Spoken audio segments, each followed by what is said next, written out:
Welcome to my Ramarajyam channel. నమస్తే, మీ senior journalist జరంగల Krishnaiah. అది ఒక పులివెందుల పోలీస్ స్టేషన్. ఆ పులివెందుల పోలీస్ స్టేషన్ లో చిత్ర విచిత్రమైన సంఘటనలు చోటు చేసుకుంటూ ఉన్నాయి. ఇది ప్రజల్లో పెద్ద చర్చాంశనీయంగా మారింది. ఆ పులివెందుల పోలీస్ స్టేషన్ లో ఒకనొక సమయంలో అర్బన్ పోలీస్ స్టేషన్ అనే టౌన్ కు సంబంధించిన పోలీస్ స్టేషన్. ఆ పోలీస్ స్టేషన్ లో ఎంతో మంది సిఐలు, ఎస్ఐలు, ఆ తర్వాత సస్పెండ్ అయిన పరిస్థితులు, ఆ తర్వాత ఎంతో మంది ఇతర ప్రాంతాలకు బదిలీలు, ఈ విధమైన పరిస్థితులు కొనసాగుతూ ఉన్నాయి. అదే ఏంట్రా ఈ పులివెందుల పోలీస్ స్టేషన్ లో ఇట్లా జరుగుతుంది, ఏం చేస్తే మనకు పరిష్కార మార్గాలు జరుగుతాయి, మనం పదవిలో పులివెందుల పోలీస్ స్టేషన్ లో కొద్ది రోజుల పనిచేయాలంటే ఏం చేయాలి అనే ఆలోచన పడినట్టు ఉంది పులివెందుల టౌన్ పోలీస్ స్టేషన్ లో. ఆ టౌన్ పోలీసుకు సంబంధించిన అధికారులు ఇంకేముంది రంగంలోకి దిగినట్టు ఉంది.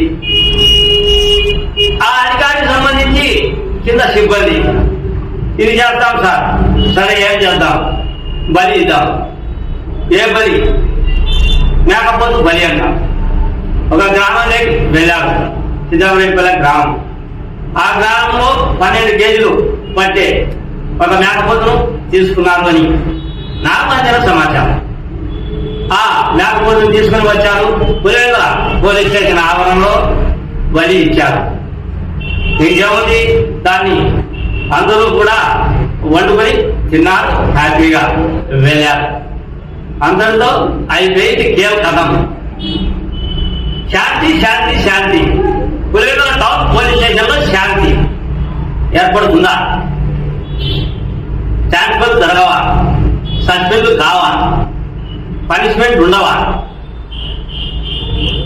ఖచ్చితంగా పోలీస్ స్టేషన్ లో పనిచేసుకుంటూ పోతే, పోలీస్ స్టేషన్ లో సరైన విధంగా పనుల కార్యక్రమాలు కొనసాగిస్తే ఎందుకు ఈ ట్రాన్స్ఫార్మర్ ఉంటాయి? ట్రాన్స్ఫార్మర్ అనేది సర్వసాధారణమే. కొన్ని ఏళ్లుగా ఆ స్టేషన్ లో పనిచేస్తే 5 ఏళ్లకో 8 ఏళ్లకో 6 ఏళ్లకో ట్రాన్స్ఫర్లు అనేవి రివాజుగా మారుతూ ఉంటాయి. అది నాకు తెలిసిన సమాచారం. కానీ ట్రాన్స్ఫర్ విషయాన్ని పక్కన పెడితే సస్పెండ్లు, ఆ తర్వాత ఈ పోలీస్ స్టేషన్కి వచ్చే వెంటనే బదిలీలు ఎందుకు జరుగుతూ ఉన్నాయి, లేకపోతే ఆరోపణలు మోస్తూ ఉన్నాం అనే అంశాన్ని దృష్టిలో తీసుకుని పోలీస్ స్టేషన్ ఒక నిర్ణయానికి వచ్చింది. మేకపోతు బలి, 12 కిలోలకు సంబంధించిన మేకపోతు బలి. బలి కార్యక్రమం ఎవరు చేపడతారో తెలుసా? ఒక జీవాన్ని మనం కోసుకొని తింటే అది పాపమో శాపమో, ఆ తర్వాత మనకు కర్మో తెలియదు. కానీ పద్ధతి ప్రకారం జీవహింస అనేది చేయరాదు. జీవహింస అనేది చేయొచ్చో చేయకూడదు అది పులివెందుల పోలీస్ స్టేషన్ తెలుసో తెలియదు.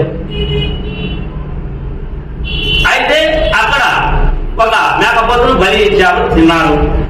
శాంతి జరిగిందా? ఇంకా ట్రాన్స్పోర్ట్లు ఉండవా?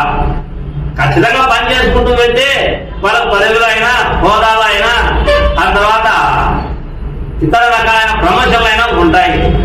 ఖచ్చితంగా చేసుకొని పోయే వాళ్ళకు ఈ శాంతి పూజలు అవసరమా అన్నది నా ప్రశ్న. సరే, మేకపోతును బలి ఇచ్చారు, బాగానే ఉంది. మరి ఆ స్టేషన్ లో మార్పు రాకుంటే, ఇదే విధంగా సస్పెండ్ అవుతూ ఉంటే, ఇదే విధంగా బదిలీ అవుతే, ఇదే విధంగా ఏదైనా ఆ స్టేషన్ చెడ్డ పేరు వస్తే, మేకపోతు బలి ఇచ్చినారు కదా, మార్పు రాలేదు కదా, మరి ఏమి ఇస్తారు? నరబలి ఇస్తారా? నరబలి ఇస్తారా?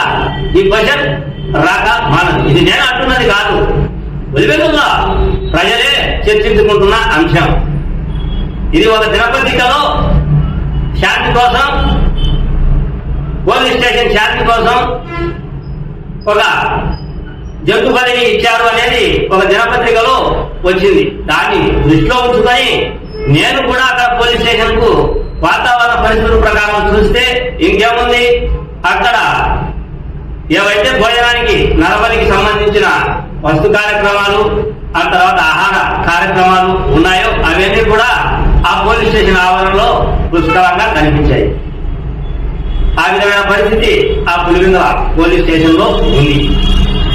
అంటే పరిష్కారం మీకు బాగుంటే జంతు బలి, ఒకవేళ పరిష్కారం అట్లే ఉంటే నరబలికైనా మీరు వెనకబాటరా అనే ప్రశ్న వస్తుంది కదా. ఇది ఎవరు ఆలోచించాల్సింది? మామూలుగా జంతు బలిను ఇస్తారు ఏదో పండగలకు, ఆ తర్వాత ఏదైనా కార్యక్రమాలకు, ఏదైనా పుట్టు వెంట్రుకలకు, ఏదైనా గృహ ప్రవేశాలకు ఈ విధమైన బలులు ఇస్తారు, జంతు బలులను ఇస్తారు. గోబలి అని, గోబలి అనే దానికి ఇంకొక అర్థం ఉంది. పులివెందులలో వ్యాఖ్యాన్ ఏరియాలో రాజకీయ కక్ష సాధింపులు సర్వసాధారణంగా అప్పట్లో కొనసాగాయి. ఆ రాజకీయ కక్ష సాధింపుల కోసం ప్రత్యర్థులు దాడులు చేసుకుంటారు, ఒకరినొకరు నరికి చంపుకుంటారు. ఆ చంపేటప్పుడు వేట గొడవలతో కానీ, గొడ్డలతో కానీ, మచ్చుగొత్తులతో కానీ ఆ వ్యక్తిని, ప్రత్యర్థిని చంపేటప్పుడు గోబలి గోబలి గోబలి అని ఆ వ్యక్తిని హత్య చేస్తారు. ఆ విధమైన పరిస్థితులు పులివెందుల యాక్షన్ లీడర్లలో ఉంది. నిన్న జరిగింది జంతు బలి, ఇది కూడా గో బలి కింద మనం అర్థం చేసుకోవచ్చా? ఏది ఏమైనప్పటికీ కార్యాలయాల్లో జీవహింస చేయొచ్చా చేయకూడదా అనేది ఎవరు నిజానిజాలు తెలుసుకోవాలి. అయితే పులివెందుల పోలీస్ స్టేషన్లో ఉన్నతాధికారులు చాలా మంది ఎన్నో రకాల ఆరోపణలకు ఎదుర్కొని ట్రాన్స్ఫర్లు అయ్యారు. ముఖ్యంగా పులివెందుల సిఐ శంకరయ్య, ఆయన ముఖ్యమంత్రితో పోరాడి, అది పులివెందులలో అప్పట్లో పోలీస్ స్టేషన్ ఒకటే. శంకరయ్య, సిఐ శంకరయ్య పోరాడి అప్పట్లో జగన్మోహన్ రెడ్డికి మీదనే ఆయన ఎన్నో రకాలైన కేసులను కట్టాడు.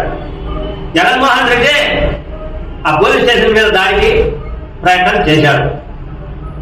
ఆ పరిస్థితి సిఐ శంకరయ్య అప్పట్లో ఎదుర్కొన్నాడు. తర్వాత చాలా మంది ఉమేష్ చంద్ర హయాంలో కూడా పులివెందులలో చాలా పరిస్థితులు కొనసాగాయి. శాంతి భద్రతలు అప్పట్లో చాలా భంగం వాటిల్లేదు. శాంతి భద్రతలను పులివెందులలో కొనసాగించడానికి ప్రధాన కారణం, పులివెందుల ఇప్పుడు ప్రశాంతంగా ఒక రకంగా ఉందంటే కారణం అప్పటి ఉమేష్ చంద్ర. సరే, ఈ విషయాన్ని పక్కన పెడితే పులివెందులలో రాజకీయ నాయకులను వినియోగించుకొని రాజకీయ నాయకులకు సపోర్ట్ చేస్తూ, ఏ పార్టీ అధికారంలో ఉంటే ఆ పార్టీకి సపోర్ట్ చేస్తూ పోలీసులు పబ్బం కట్టుకునేది సర్వసాధారణం. అటువంటి పరిస్థితి వైసీపీలో అటువంటి పరిస్థితి కాంగ్రెస్ లో కొనసాగింది. ఎంతో మంది డిఎస్పీలు రిటైర్ అయినా కూడా, ఎంతో మంది సిఐలు రిటైర్డ్ అయినా కూడా, ఈవెన్ ఇంటెలిజెన్స్ సంబంధించి వాళ్ళు కూడా రిటైర్డ్ అయినా కూడా రాజకీయ నాయకులను ఉపయోగించుకుని వాళ్ళు ఉద్యోగాలలో ఇప్పటికి చేరారు, ఉద్యోగాలు చేస్తూ ఉన్నారు. ఈ పరిస్థితి, రాజకీయ నాయకుల పరిస్థితి మీద పోలీసు సిబ్బంది కూడా, పులివెందుల పోలీస్ స్టేషన్ కూడా ఆధారపడి ఉంది అని చెప్పుకోవచ్చు.